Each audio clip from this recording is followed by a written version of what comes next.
The words hung in the air between them like a bridge. Neither was ready to cross. Yet somehow Larry Reed found himself leaning forward on the couch, his knee brushing against Thomas Thompson's thigh, as the question escaped his lips in barely more than a whisper. The living room felt smaller suddenly, the flickering light from the television casting shadows that seemed to dance with the electricity crackling between them, and Thomas felt his world tilt on its axis as he met Larry's eyes, seeing something there he had never allowed himself to recognize before. Thomas's heart hammered against his ribs as he searched Larry's face, looking for any sign that this was some kind of joke, some test of their friendship that he was destined to fail. But there was nothing playful in Larry's expression, nothing casual about the way his fingers gripped the edge of the couch cushion, knuckles white with tension. The silence stretched between them, heavy with years of unspoken words and carefully buried feelings, until Thomas felt like he might suffocate under the weight of it all. Utamab. Thomas started, his voice cracking like a teenager's, and he had to clear his throat and try again. I don't know what you mean. But even as the words left his mouth, he knew they were a lie, knew that Larry could see right through him the way he always had, the way that had made their friendship both a blessing and a curse for the past 3 years. Larry's eyes never left his face, and Thomas watched as something shifted in his expression, a kind of desperate courage taking hold. Larry said softly, and his hand moved from the couch cushion to rest on the space between them. Palm up, an invitation and a question all at once. Quote 4. Before we see how this ends, tell us where you're watching from and hype this video in the comments. This story is about to take you on an emotional journey that will leave you questioning everything you thought you knew about friendship and love. But to understand how they arrived at this moment, how two best friends found themselves balanced on the precipice of something that could either destroy everything they had built together or transform it into something beautiful beyond their wildest dreams, we need to go back to where it all began. 3 months earlier, Thomas Thompson had been living what most people would consider a perfectly normal life. He had a decent job at a marketing firm, a comfortable apartment that he shared with his college roommate Jose Sanders, and a string of casual relationships with women who were attractive enough, smart enough, kind enough, but somehow never quite enough to make him want to stick around for more than a few months. He told himself he was just picky, that he hadn't found the right person yet, that he was focusing on his career and didn't have time for anything serious. Then Larry Reed had walked into his life like a hurricane disguised as a gentle breeze.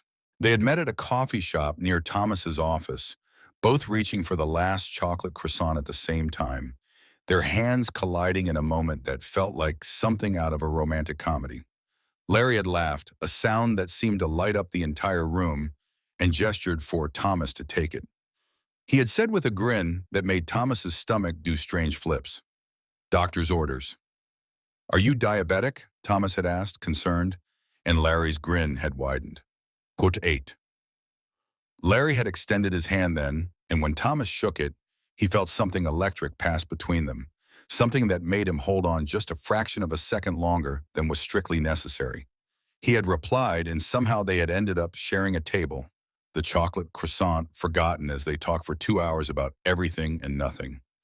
Larry worked as a graphic designer for a small firm across town, had grown up in the same state as Thomas, but on the opposite side, loved hiking and terrible science fiction, movies and cooking elaborate meals that never turned out quite right. He was funny and kind and had this way of listening that made Thomas feel like he was the most interesting person in the world. When they finally parted ways, Larry had asked for Thomas's number with a casualness that belied the way his cheeks had flushed slightly pink, and Thomas had given it without hesitation, telling himself it was just because Larry seemed like he would make a good friend. That had been the beginning of the most intense friendship of Thomas's life, and also, though he wouldn't admit it to himself for months, the beginning of his slow awakening to feelings he had never allowed himself to examine too closely. Larry had a way of inserting himself into Thomas's life that felt both natural and overwhelming. Within a week of their first meeting, they were texting constantly, sharing memes and random thoughts and photos of their lunch. Within 2 weeks, Larry had somehow talked Thomas into joining him for a hiking trip that turned into 6 hours of walking through mountain trails, during which Thomas discovered that Larry had strong opinions about everything from the best way to tie hiking boots to the environmental impact of tourism, and that he looked unfairly attractive, with his hair messed up by the wind and his cheeks flushed from exertion. Larry had said as they reached a scenic overlook, not even breathing hard while Thomas tried to hide the fact that he was slightly winded. Code 12.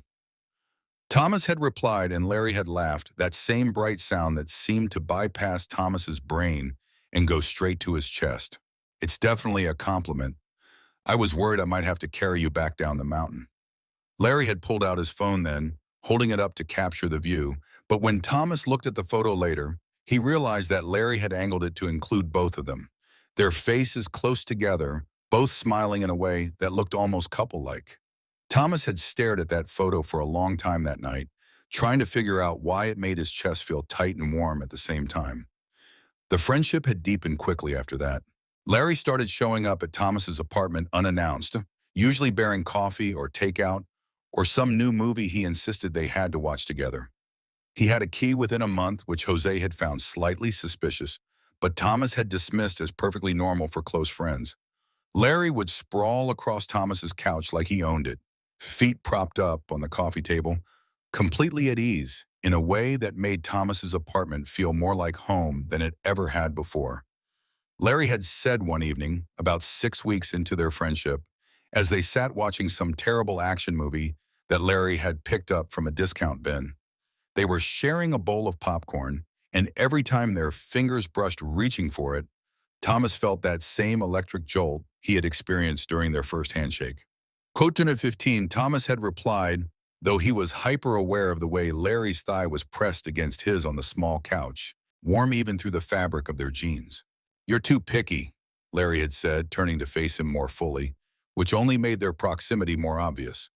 "Jose told me about your dating history. You go out with these perfectly nice women and find reasons why they're not right for you." Thomas had felt heat creep up his neck, partly from embarrassment and partly from something else he didn't want to name. Quote other quote Manto.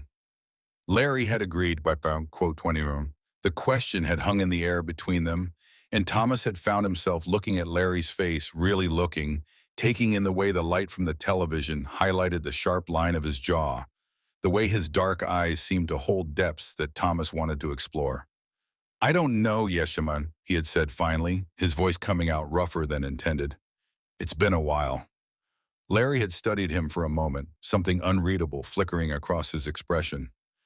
"Maybe you're looking in the wrong places," he had said softly, and there had been something in his tone that made Thomas's breath catch, something that sounded almost like a suggestion.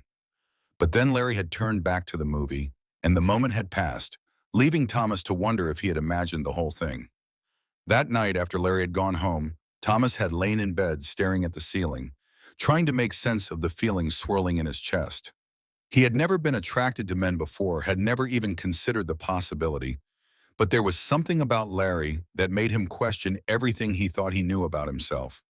The way his pulse quickened when Larry smiled at him, the way he found excuses to touch Larry's arm or shoulder during conversation, the way he looked forward to Larry's texts more than he had ever looked forward to hearing from any woman he had dated.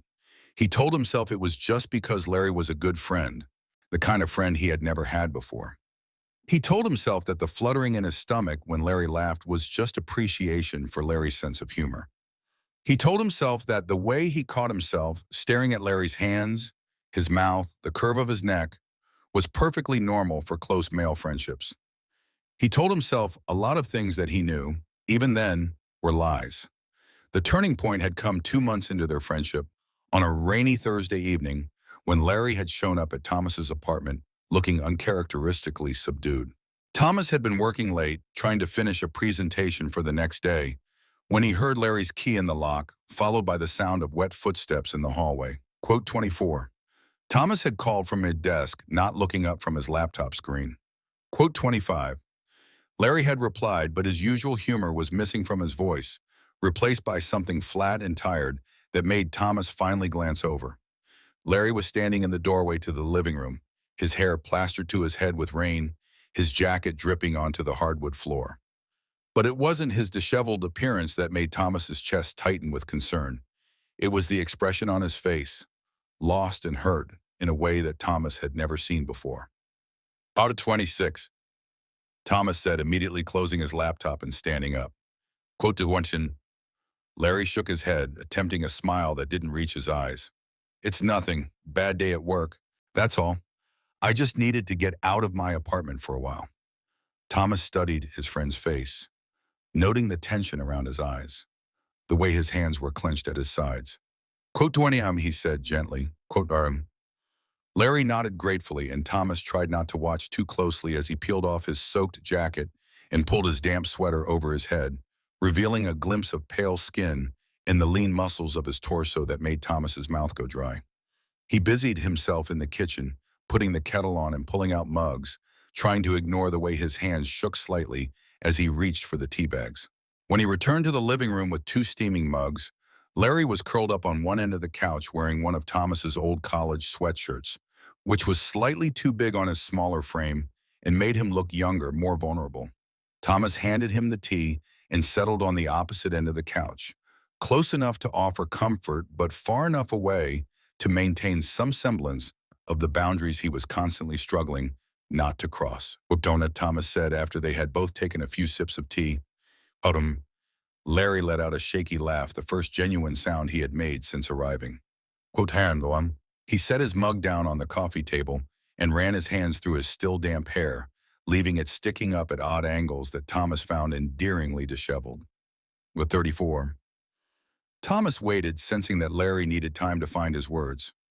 Outside, the rain continued to patter against the windows, creating a cocoon of intimacy around them that felt both comforting and dangerous. Larry said finally, his voice barely above a whisper. Code 36. Thomas felt something cold settle in his stomach at the mention of Larry's ex-boyfriend, though he couldn't quite identify why. He had known intellectually that Larry was gay, had known it from some of their conversations in the casual way Larry mentioned past relationships with men. But hearing about Marcus, seeing the pain in Larry's eyes when he talked about him, made it real in a way that left Thomas feeling off balance and strangely jealous. What kind of feelings? Thomas asked, proud of how steady his voice sounded. Larry was quiet for so long that Thomas began to wonder if he had overstepped, if this was too personal a question for their friendship to bear. But then Larry looked up, meeting Thomas's eyes with an intensity that made Thomas's breath catch. Loneliness, mostly, Larry said, and there was something raw in his voice that made Thomas want to reach across the space between them and pull Larry into his arms. We broke up 8 months ago, and I thought I was over it, I thought I had moved on. But seeing him today, seeing how happy he looked with his new boyfriend, it just reminded me that I'm still alone, that I'm always alone. You're not alone, Thomas said without thinking, and the words came out with more force than he had intended. You have friends, you have me. Larry's smile was sad and grateful, and something else that Thomas couldn't quite read. I know, and I'm grateful for that, I really am. But it's not the same thing, is it? Friendship and love, I mean. There are things you can't get from friends, no matter how close you are. Thomas felt heat creep up his neck, and he took a large gulp of tea to cover his discomfort. What kind of things? Intimacy, Larry said simply, and the word hung between them like a challenge. Not just physical intimacy, though that's part of it, but emotional intimacy too. The feeling that someone knows you completely and chooses to love you anyway. The feeling that you're someone's first priority, not just one of many people they care about. Thomas stared into his tea, trying to process the complicated tangle of emotions Larry's words had stirred up. Part of him wanted to argue, to insist that friendship could provide all of those things, that what they had was already a form of love. But another part of him, a part that was growing stronger every day, whispered that Larry was right, that there were depths of connection they hadn't explored, boundaries they hadn't crossed. Quote 46. Thomas said, echoing Larry's words from weeks earlier, and when Larry looked up sharply, Thomas felt his cheeks burn with embarrassment. I mean, maybe the right person is closer than you think. The silence that followed Thomas's words stretched between them like a taut wire, vibrating with possibility and danger. Larry's eyes searched Thomas's face, and Thomas could see the exact moment when understanding dawned, when Larry realized that Thomas wasn't just offering platitudes about love being around the corner. Thomas, Larry said carefully, and there was something in his voice that made Thomas's heart race, something that sounded like hope and fear tangled together. Quote 49, Thomas opened his mouth to backtrack, to make some joke that would diffuse the tension and return them to safer ground, but the words wouldn't come.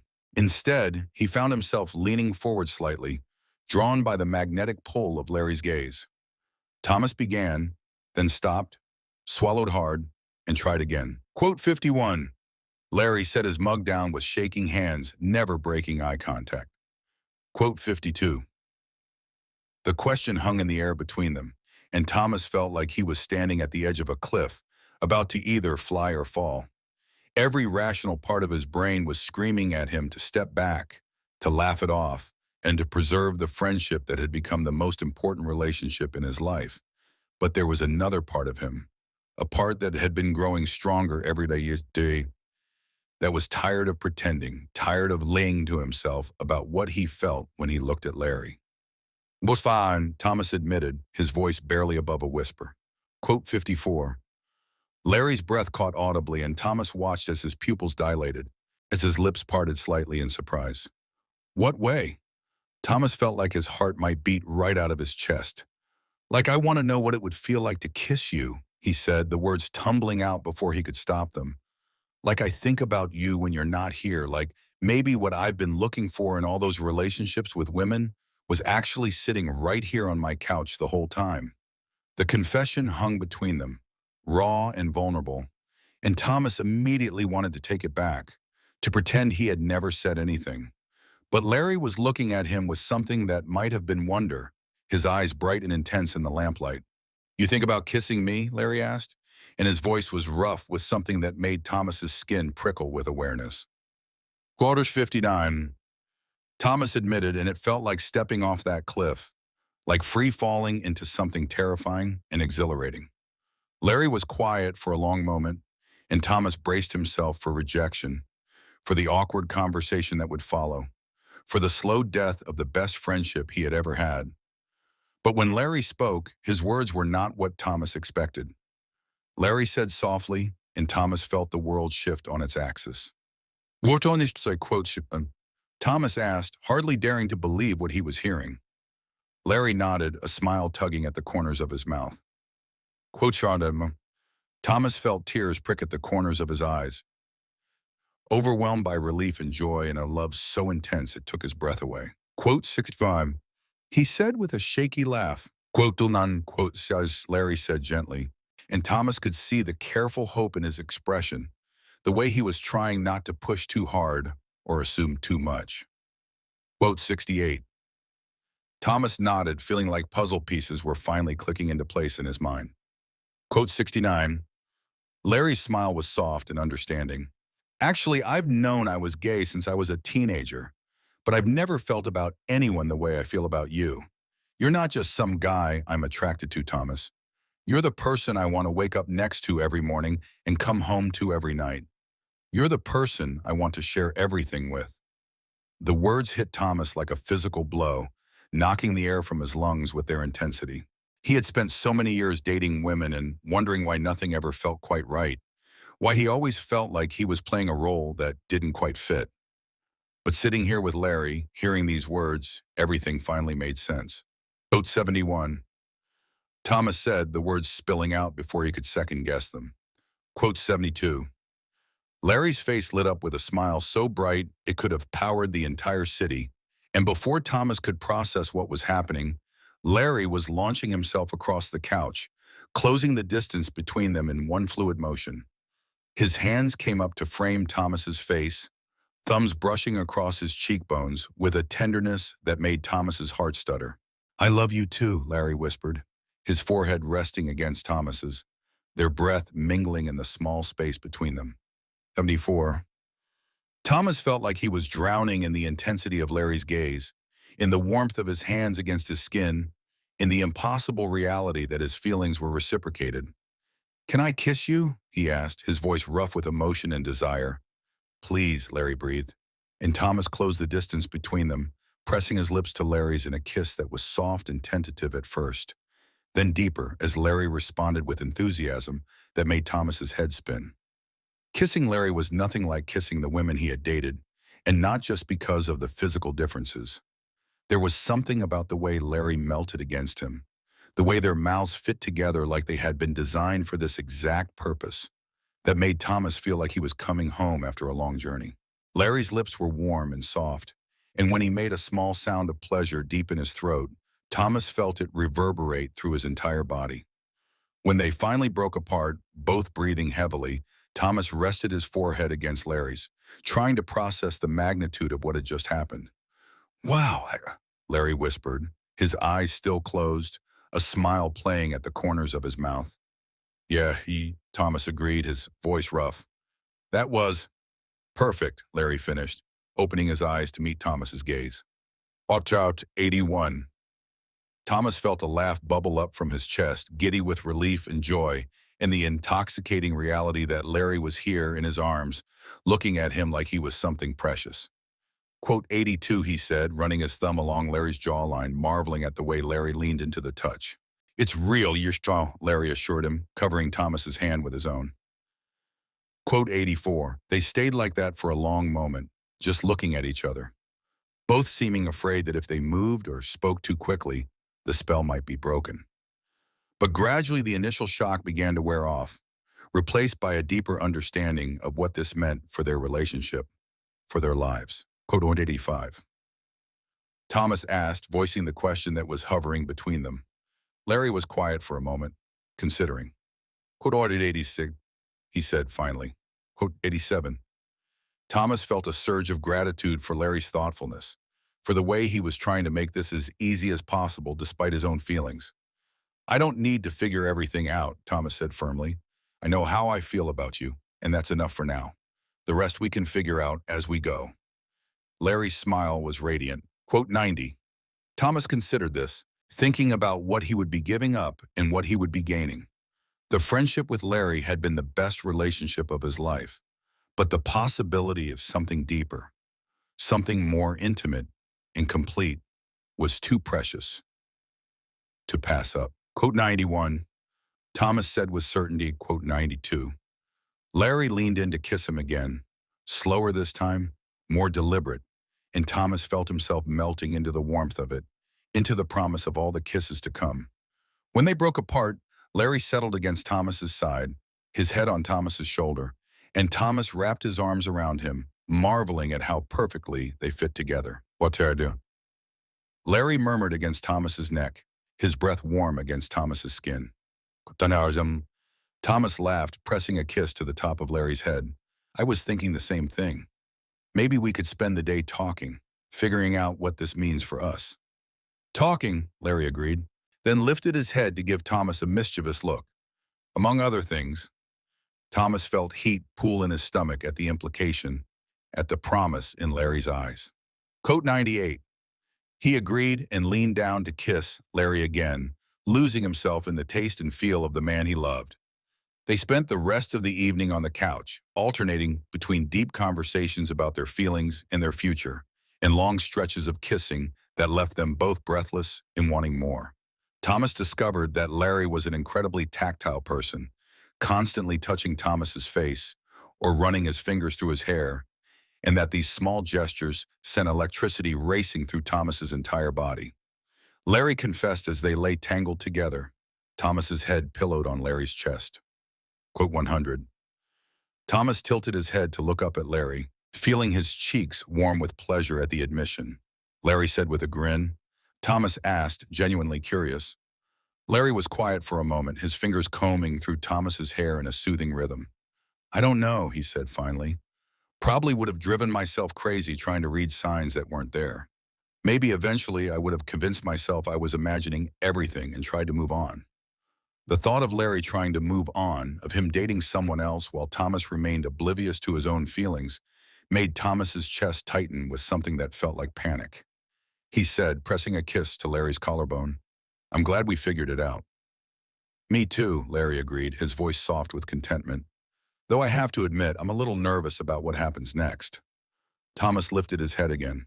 Studying Larry's expression, Larry said with a self-deprecating laugh. Thomas felt his heart swell with affection for this man who was so careful with his feelings, so determined to make this work despite the complications. He said, reaching up to cup Larry's face in his palm, "We'll figure it out together, okay? There's no rule book for this situation. We just have to communicate and be honest with each other about what we want and what we're comfortable with." Larry leaned into Thomas's touch, his eyes fluttering closed. Quote 116, he asked quietly. Thomas considered the question, thinking about all the things he had discovered about himself in the past few hours, all the desires he had been suppressing without even realizing it. Quote 107, he said finally. Quote 118. When Larry opened his eyes, they were bright with unshed tears. Quote 1, and he whispered and leaned up to kiss Thomas with a tenderness that made Thomas's chest ache with love. They talked until nearly dawn, sharing stories about their past relationships, their fears and hopes for the future, their dreams and insecurities. Thomas told Larry about the years of feeling like something was missing from his life, the way he had always felt like he was playing a role in his relationships with women that never quite fit. Larry talked about the loneliness of being gay in a world that often felt hostile, about the way meeting Thomas had made him believe in love again after Marcus had broken his heart. "I never understood what people meant when they talked about finding their person," Thomas said, as the first light of dawn began to filter through the windows. "I thought it was just romantic nonsense, something people said in movies. But this feels like that, like I've found my person." Larry smiled, his face soft with sleep and happiness. "You have," he said simply, "and I've found mine." 3 weeks later, Thomas woke up to the smell of coffee and the sound of Larry humming in the kitchen. And for a moment, he just lay in bed, marveling at how natural it felt to have Larry there. How right it seemed to wake up to the sounds of someone he loved starting their day together.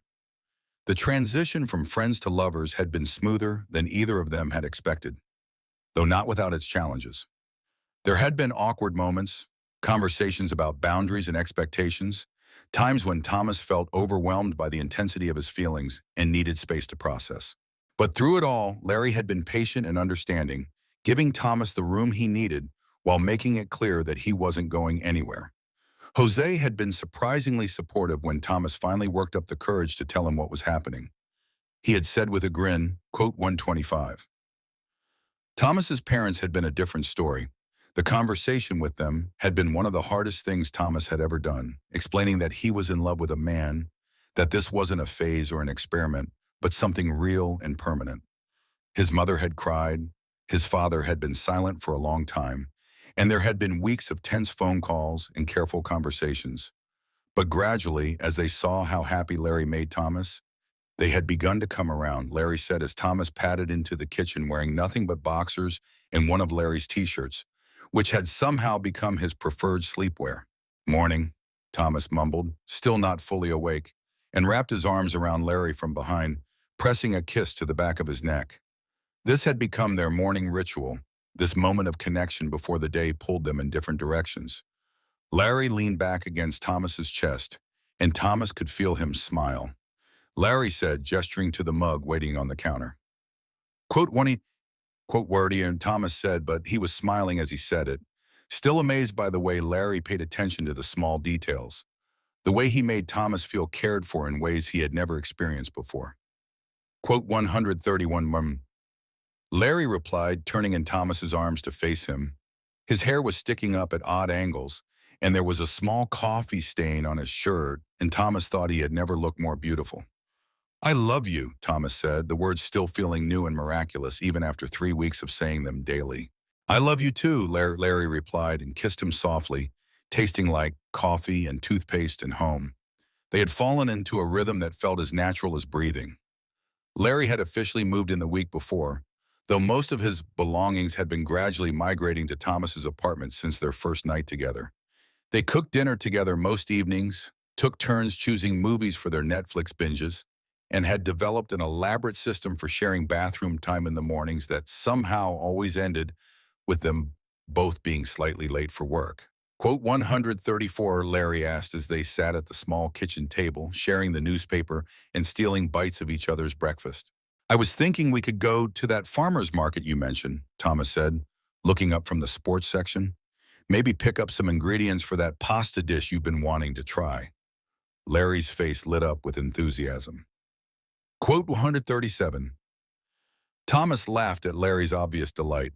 I want to spend my Saturday with you, he corrected. The organic vegetables are just a bonus. God, you're perfect, Larry said, reaching across the table to take Thomas's hand. We 141. Thomas looked at their intertwined fingers, still sometimes amazed by how right it felt to touch Larry this way, to be touched by him. Quote 142, he said softly. Quote 143. The farmer's market was crowded and bustling, filled with families and couples wandering between stalls selling everything from fresh produce to handmade soap. Thomas had been nervous about their first real public outing as a couple, worried about stares or comments, but Larry's easy confidence had quickly put him at ease. Try this, Larry said, appearing at Thomas's elbow with a small paper cup filled with what looked like apple cider. Quote 145. Thomas accepted the cup and took a sip, the sweet spiced liquid warming him from the inside out. Quote 146, he said, and Larry beamed like Thomas's approval was the highest praise he could receive. They wandered through the market hand in hand, Larry chattering excitedly about the various vendors and their products, while Thomas found himself watching Larry more than the actual market. There was something about seeing Larry in his element, passionate and animated about something as simple as locally grown tomatoes, that made Thomas fall in love with him all over again. You're not paying attention to anything I'm saying, are you? Larry said suddenly, catching Thomas staring at him with what was probably a dopey expression. I'm paying attention, Thomas protested, though he could feel his cheeks warming with embarrassment at being caught. You were talking about the difference between heirloom and hybrid tomatoes. That was 10 minutes ago, Larry said with a grin. I've moved on to the merits of grass-fed beef versus grain-fed. Thomas laughed, pulling Larry closer by their joined hands. Sorry, I got distracted by how cute you look when you're excited about food. Cute? Larry raised an eyebrow, though he was still smiling. I prefer devastatingly handsome, thank you very much. That too, Thomas agreed, and leaned down to kiss Larry right there in the middle of the crowded market, not caring who might be watching. When they broke apart, Larry was looking at him with something like wonder.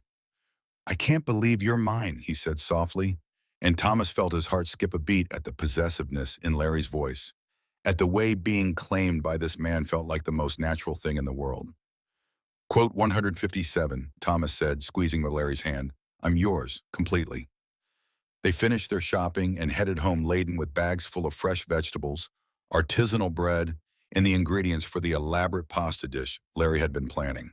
The afternoon was spent in the kitchen, Larry directing Thomas through the complicated process of making fresh pasta from scratch, while music played from Larry's phone and they danced around each other in the small space. Quote 159, Larry said with a laugh as Thomas struggled with the pasta machine, flour dusting his shirt and somehow ending up in his hair. Quote 160. Thomas protested, though he was laughing too, giddy with the domestic bliss of cooking together, of building this life with Larry one small moment at a time. Quote 161. Larry said, moving to stand behind Thomas, his arms coming around to guide Thomas's hands on the machine. You have to feed it through slowly, like this. Thomas tried to concentrate on the pasta, but Larry's body was warm and solid against his back, and Larry's breath was tickling his ear, and all Thomas could think about was how much he wanted to turn around and kiss him. Are you paying attention? Larry asked, and Thomas could hear the amusement in his voice. Absolutely not, Thomas admitted, turning in Larry's arms to face him. Quote to 165, quote 166, Larry said, his eyes darkening with desire, and pulled Thomas down for a kiss that tasted like flour and promise and forever. That evening, as they sat on the couch sharing the pasta they had finally managed to make, Thomas found himself thinking about how much his life had changed in such a short time.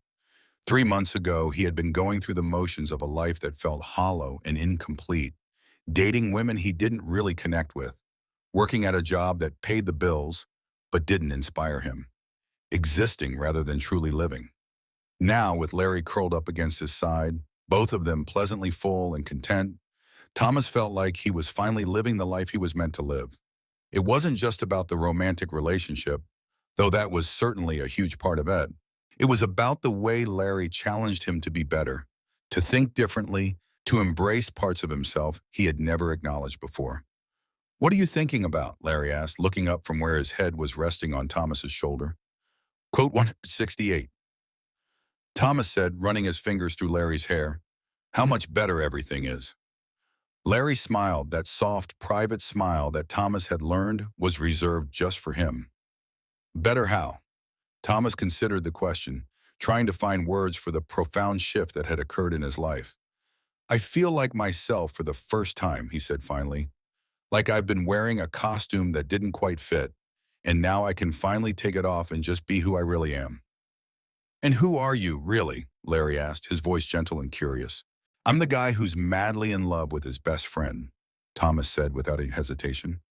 "I'm the guy who wants to spend every morning making coffee for the man he loves and every evening falling asleep in his arms. I'm the guy who never thought he could be this happy." Larry's eyes filled with tears, and he reached up to cup Thomas's face in his palm. "I love you so much," he whispered, his voice thick with emotion.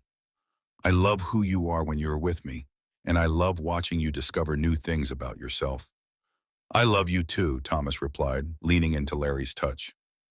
Quote 179. They kissed then, soft and sweet and full of promise, and Thomas thought about how this was what he had been searching for all those years without even knowing it. Not just romantic love, but this specific love, this particular person who fit against him like they had been designed for each other. Larry said when they broke apart, and there was something in his voice that made Thomas's attention sharpen. "What is it?" Larry took a deep breath as if gathering courage. "I've been thinking about this for a while, and I know it might be too soon, but I can't keep it to myself anymore." He paused, meeting Thomas's eyes with an intensity that made Thomas's heart race. "I want to spend the rest of my life with you. I want to marry you, have a family with you, grow old with you.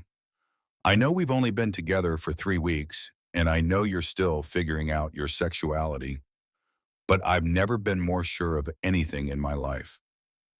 Thomas felt his breath catch, overwhelmed by the magnitude of what Larry was saying. Marriage had always seemed like something abstract and distant, something he might do someday with some hypothetical woman when he finally found one who felt right. But hearing Larry say those words, seeing the love and hope and vulnerability in his eyes, Thomas realized that he wanted those things too, wanted them with an intensity that surprised him. "It's not too soon," Thomas said, his voice rough with emotion. "Or maybe it is, but I don't care. I want all of those things too, with you." Larry's face lit up with a joy so bright it was almost blinding. Thomas confirmed and pulled Larry closer, holding him tight against his chest. They held each other for a long time, both crying a little, both overwhelmed by the magnitude of what they were promising each other. Thomas thought about the conversation that had started all of this, Larry asking if he had ever thought about them differently, and marveled at how one moment of courage could change everything.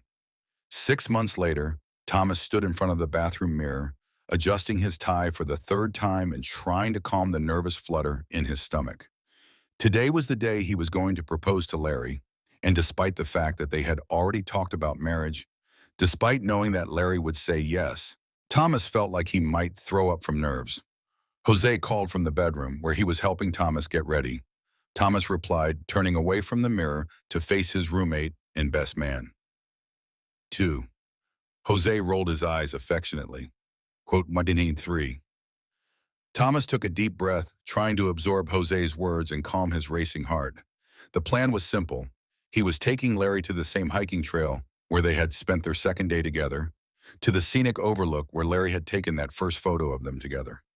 Thomas had been carrying the ring around for 2 weeks, waiting for the perfect moment, and finally decided that the place where he had first started falling in love with Larry was as perfect as it was going to get. "You ready?" Jose asked, checking his watch. "Larry's expecting you to pick him up in 20 minutes. Thomas nodded, pocketing the small velvet box that contained the simple platinum band he had chosen after weeks of agonizing over every detail. "I'm ready," he said, and was surprised to find that he actually meant it.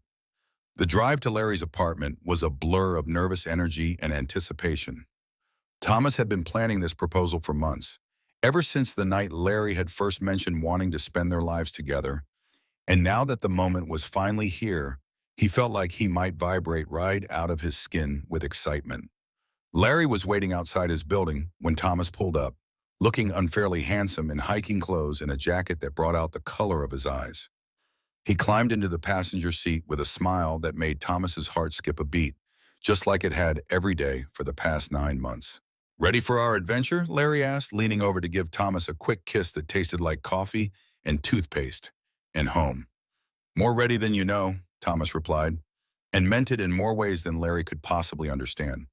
The hike to the overlook took longer than Thomas remembered, partly because Larry kept stopping to take photos of interesting rocks and wildflowers, and partly because Thomas's nerves were making him walk faster than usual, forcing him to consciously slow down so Larry could keep up. By the time they reached their destination, Thomas's heart was pounding so hard he was sure Larry could hear it. God, I forgot how beautiful this view is, Larry said, standing at the edge of the overlook and looking out over the valley below.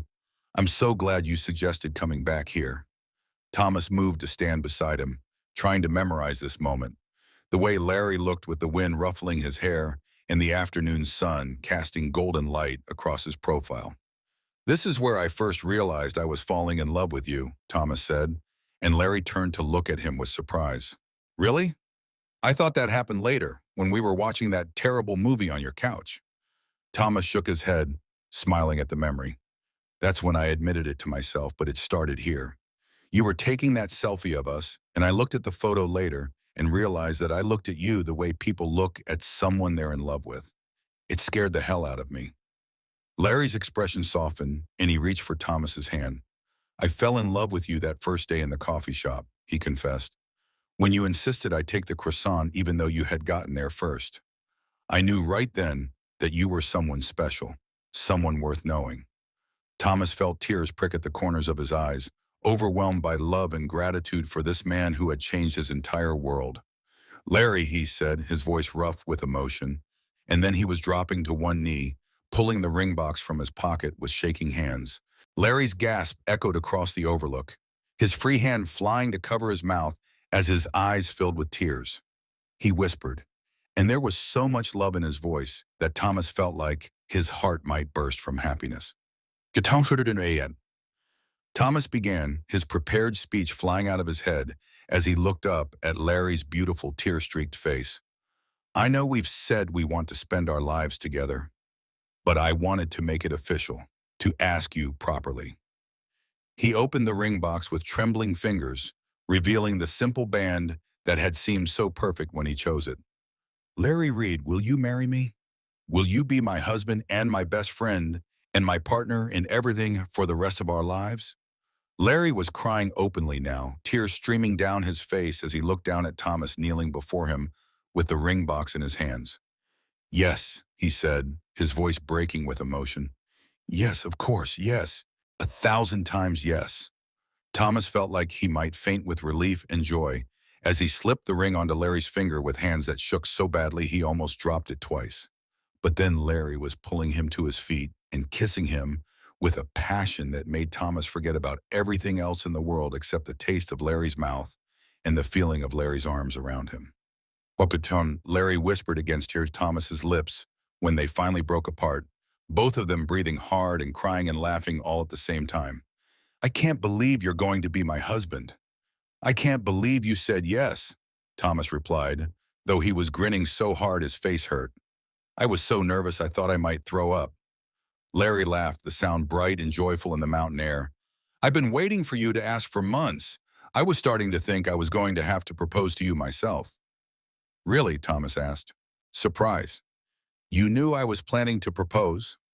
I hoped you were, Larry corrected, holding up his left hand to admire the ring that caught the afternoon sunlight and threw it back in brilliant flashes. You've been acting suspicious for weeks, and Jose may have accidentally let something slip when I ran into him at the grocery store last week. Thomas made a mental note to have words with Jose later, but right now he was too happy to be annoyed about his friend's inability to keep secrets. Larry said, standing on his toes to kiss Thomas again.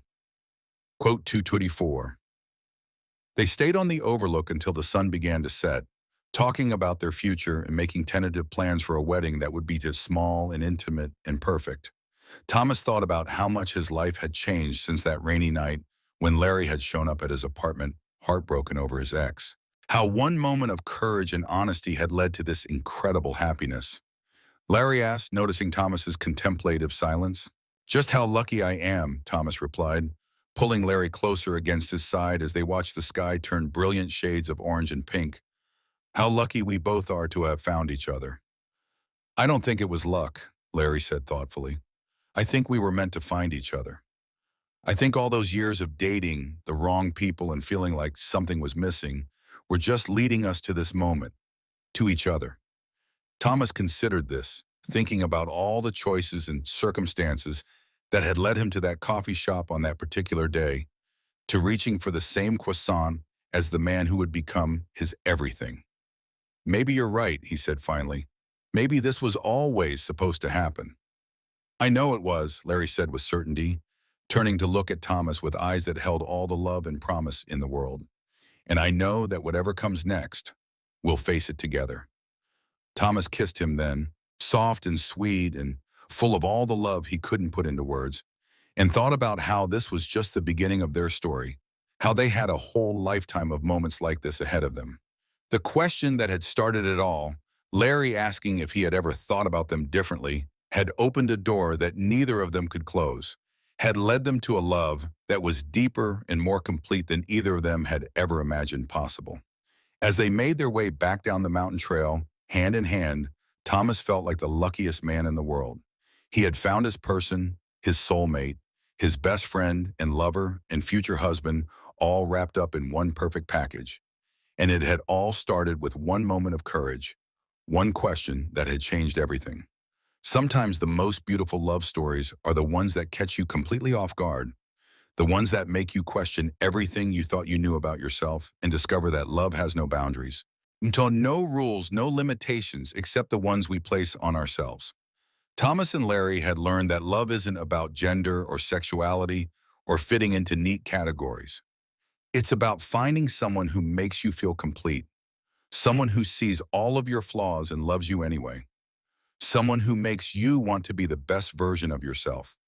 And as they drove home together, Larry's hand resting on Thomas's thigh while he admired his engagement ring, both of them talking excitedly about their future, Thomas knew that they were both exactly where they needed to be.